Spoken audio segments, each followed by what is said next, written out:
حي على الفلاح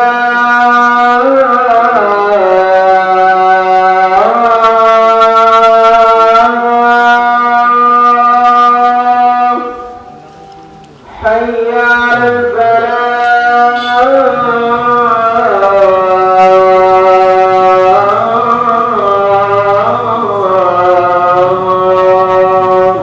അമ്മ എത്ര വർഷമായിട്ട് നമ്മളിവിടെ ഇങ്ങനെ അടിച്ചു വരുന്നുണ്ട് പള്ളിയൊക്കെ? 84 വയസ്സല്ലേ, ഒരു 10-12 വയസ്സുള്ളപ്പോ വന്ന് വിറ്റടിക്കും, വെള്ളം കോരി അതിൽ നിറയ്ക്കും. അങ്ങനെയുള്ള എല്ലാ പണികളും ചെയ്തിരുന്നത് ഞാനും ചേച്ചിയാണ്. ചേച്ചി മരിച്ചു 4 കൊല്ലമായി.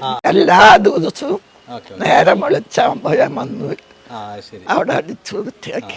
പിന്നെ ഇവിടെ ഞാനെന്നുള്ളത് തൃശ്ശൂര് കിഴൂര് എന്ന് പറഞ്ഞ സ്ഥലത്താണ്. ഇവിടെ ഞാൻ നിൽക്കുന്നത് ഒരു പള്ളിയുടെ മുന്നിലാണ്. മുഹിയുദ്ദീൻ മസ്ജിദ് ആണ് കിഴൂരുള്ള.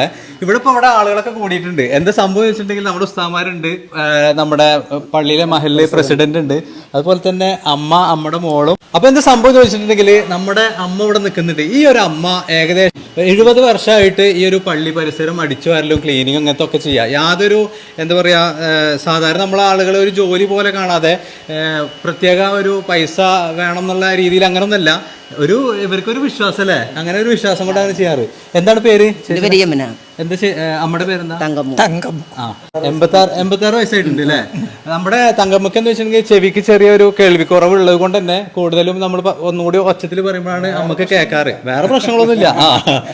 നമുക്കറിയാലോ വയസ്സാകുമ്പോൾ അതിന്റെ ഒരു ബുദ്ധിമുട്ട് മാത്രം. അപ്പൊ നമ്മുടെ യമുനേച്ചിയാണ് കൂടുതൽ കാര്യങ്ങൾ. യമുനേച്ചി എത്രയായി ഇവിടെ വന്നിട്ട്? ഏകദേശം ഞാൻ ജനിച്ചതും വളർന്നൊക്കെ ഇതിൽ തന്നെ, ഈ വീട്ടിൽ തന്നെ. ഇവിടെ തന്നെയാണ്. അതല്ലേ, 62 വയസ്സായിട്ട്. അപ്പൊ 62 കൊല്ലം മുമ്പ് വന്നിട്ടുണ്ട് അല്ലേ. എന്താണ് ഈ പള്ളിയോട് പള്ളിയോട് നമ്മൾ എന്ത് കാര്യത്തിലും നമുക്കൊരു തലവേദനയും പനി വന്നാൽ ആദ്യം നമ്മള് മെയ്തിന്നങ്ങളെന്ന് വിളിക്കുക. അപ്പൊ മെയ്തേരെ ഞങ്ങൾക്ക് ഇങ്ങനെ ഒരു കാര്യമുണ്ട്, തലവേദനയും പനിയാണ് എന്റെ കുട്ടിക്ക് എന്ന് പറഞ്ഞാൽ, എന്റെ കുട്ടിക്ക് ആയാലും ഞങ്ങളുടെ ആർക്കായാലും ഞങ്ങൾ ആദ്യം വന്നിട്ട് പറയാം പള്ളിയിലെ മെയ്തേരോട്. അപ്പൊ മെയ്തേര് പറയും 10 റുപ്യ പള്ളിയിലെ കുറ്റിയിലിട്ടോ ഒരു കുഴപ്പമുണ്ടാവില്ല, നിങ്ങൾക്ക് ഒന്നും ഉണ്ടാവില്ല എന്നാ പറയാം. വിശ്വാസമുണ്ട്, നല്ല വിശ്വാസമാണ്. ഞങ്ങൾ ഞങ്ങളുടെ അമ്പലത്തിനെക്കാട്ടും കൂടുതൽ വിശ്വസിക്കുന്നത് പള്ളിയിലാണ്. പിന്നെ ഇപ്പൊ അവിടെ എന്ത് കാര്യം ഉണ്ടായാലും ഞങ്ങൾ അതിൽ സഹകരിക്കും, കൊടുക്കാനും ഞങ്ങളെ കൊണ്ട് പറ്റുന്നത് സഹായം ഞങ്ങൾ ചെയ്തിട്ട് ഞങ്ങൾക്ക് അപ്പൊ അതിനനുസരിച്ച് ഞങ്ങൾക്കും ആനുകൂല്യങ്ങൾ തരും. ഇവിടെ എന്ത് കാര്യങ്ങൾ ഉണ്ടായാലും അവർക്ക് അതിൻ്റെ ഇത് നേർച്ചയായാലും അതിന്റെ എല്ലാ ഇതും പങ്കും ഇവർക്ക്. നമ്മള് ചെറുപ്പം മുതൽ തന്നെ കാണുന്നുണ്ടല്ലോ അങ്ങനെ വരുന്നതൊക്കെ. നമ്മുടെ അമ്മ ഇതിന്റെ മുകളിൽ വീണായിരുന്നു പറഞ്ഞു. അതെന്തായിരുന്നു? അത് പള്ളി പണിത് കൊണ്ടിരിക്കുമ്പോ 2ാം നിലയിലാണ് വീണത്. ഈ 2ാം നിലയിൽ നിന്ന് വീണിട്ട് തണ്ടലിന് മാത്രമാണ്. എന്നിട്ട് അത് തണ്ടലിന് ഒരു മരുന്ന് വെച്ച് കെട്ടി പെട്ടെന്ന് തന്നെ പിക്കപ്പായി. ആള് പെട്ടെന്ന് തന്നെ റെഡി. പിന്നെ പ്രശ്നമൊന്നും ഉണ്ടായിട്ടില്ല. പിന്നെ നല്ല ആരോഗ്യത്തോട് കൂടിയിട്ട് തന്നെ പഴയ പോലത്തെ ആരോഗ്യത്തിന് വീട്ടിൽ തിരിച്ചു വന്നു അല്ലേ. ഇപ്പൊ ഇവിടെ ഈ പള്ളിയിൽ എന്തായാലും പരിപാടി ഉണ്ടാകുമ്പോൾ ഈ പരടെ ചുറ്റും എടുപ്പാക്കാനും ഞാൻ സഹായിക്കും. എന്ത് ഇവിടെ ഇതുണ്ട് ചില പരിപാടികൾക്കൊക്കെ പറഞ്ഞ സഹായിപ്പിക്കും, അവർക്ക് ഭക്ഷണം അതൊക്കെ കൊടുക്കുകയും ചെയ്യും. പിന്നെ നേർച്ച എല്ലാ പല ഭാഗത്തുനിന്നും വേറെ ആൾക്കാർ തന്നെ കണ്ടമാനം നേർച്ച ചെയ്യാറുണ്ട്. വിളിച്ച നമ്മൾക്ക് ഉടനടി ഞാൻ മരിച്ച ആളാണ്, പിന്നെ രക്ഷപ്പെട്ടു. ഒരു പുനർജീവിതമാണ് ശരിക്കും പറഞ്ഞിട്ടുണ്ടെങ്കിൽ. എല്ലാവരും ഇന്നെ പ്രായടക്കം മേടിച്ച് വെച്ചവര്. അപ്പോ ഇയാളുടെ ശക്തി ഇപ്പോഴും ഞാൻ എന്തുണ്ടായാലും ഞങ്ങളേക്ക് വയ്യാന്ന് പറഞ്ഞു.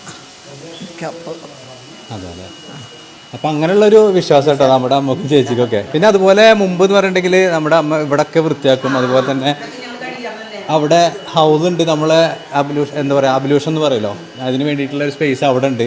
അതൊക്കെ മുമ്പൊക്കെ മോട്ടറൊന്നും ഇല്ലാത്ത സമയത്ത് വെള്ളം നിറക്കലൊക്കെ ആയിരുന്നു. ഏകദേശം ഇവിടെ ഇപ്പോൾ 70 വർഷത്തോളം ആയിട്ടുണ്ട് അല്ലേ.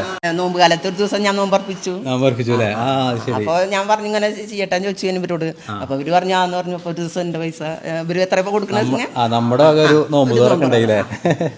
അപ്പോൾ ഈ കാണുന്ന ഓടിട്ട കൊച്ചു വീടാണ് തങ്കമ്മൂടെ വീട്. ഇതിനോട് ചേർന്ന് ചെറിയൊരു മതിൽക്കെട്ടുണ്ട്. അതിന് ശേഷമാണ് നമ്മുടെ പള്ളി വരുന്നത് കേട്ടോ. 85 വയസ്സായിട്ടുള്ള തങ്കമ്മൂമ്മ 15 വയസ്സിൽ തുടങ്ങി 70 വർഷമായിട്ട് ഇപ്പോഴും പള്ളി പരിസരം ഇങ്ങനെ വൃത്തിയാക്കിക്കൊണ്ടിരിക്കുകയാണ് കേട്ടോ. മതത്തിൻ്റെ പേരിൽ അങ്ങോട്ടും ഇങ്ങോട്ടൊക്കെ കലഹിക്കുന്ന ഇന്നത്തെ ഈ ഒരു കാലത്ത് നല്ലൊരു മെസ്സേജാണ് ഈ ഒരു വീഡിയോയിലൂടെ നമുക്ക് പ്രതീക്ഷിക്കാൻ പറ്റുന്നത്.